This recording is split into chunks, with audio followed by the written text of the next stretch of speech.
आज आपण आरोग्य क्षेत्रातील एक अत्यंत महत्त्वपूर्ण निर्णयाबद्दल जाणून घेणार आहोत।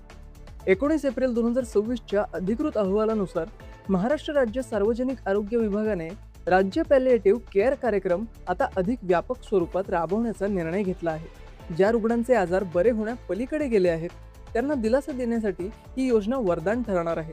या योजनेअंतर्गत कर्करोग म्हणजेच कॅन्सर, हृदयविकार, मूत्रपिंड विकार, स्ट्रोक आणि न्यूरोलॉजिकल आजारांनी ग्रस्त रुग्णांना त्यांच्या घरीच वैद्यकीय मदत पुरवली जाईल।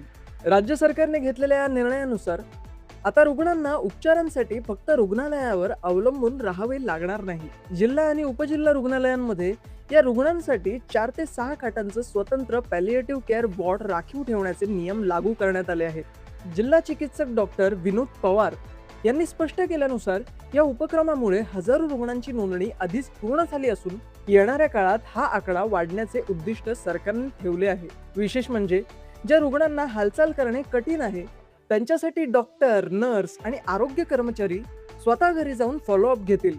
या योजनेचे सर्वात महत्त्वाचे वैशिष्ट्य म्हणजे मोफत होम केअर किट। आरोग्य विभागामार्फत पुरवल्या जाणाऱ्या या किटमध्ये आवश्यक ड्रेसिंग साहित्य, वेदनाशामक औषधे आणि प्राथमिक वैद्यकीय उपकरणांचा समावेश आहे। ग्रामीण आणि दुर्गम भागातील आरोग्यवर्धिनी केंद्रांना या कार्यक्रमाचे मुख्य केंद्र बनवण्यात आले आहे। यामध्ये केवळ शारीरिक वेदना कमी करणे हाच हेतू नसून रुग्णाला आणि त्याच्या कुटुंबियांना मानसिक तसेच भावनिक आधार देऊन त्यांचे जीवनमान सुधारण्यावर भर दिला जात आहे। दक्षिण मुंबई आणि कुलाबा परिसरातील ज्येष्ठ नागरिकांसाठी ही योजना अत्यंत महत्त्वाची आहे। जे रुग्ण केईएम किंवा जे हॉस्पिटलच्या लांब रांगांमध्ये उभे राहू शकत नाहीत त्यांना आता जवळच्या नागरी आरोग्य केंद्रामार्फत ही सेवा घरीच उपलब्ध होईल। यामुळे मुंबईतील मोठ्या रुग्णालयांवरील ताण कमी होण्यास मदत होईल। रुग्णांनी आणि त्यांच्या नातेवाईकांनी या शासकीय सुविधेचा लाभ घेण्यासाठी आपल्या जवळच्या आरोग्य केंद्रात नोंदणी करणे आवश्यक आहे। मी दीपेश पवार, कुलाबा न्यूज 24।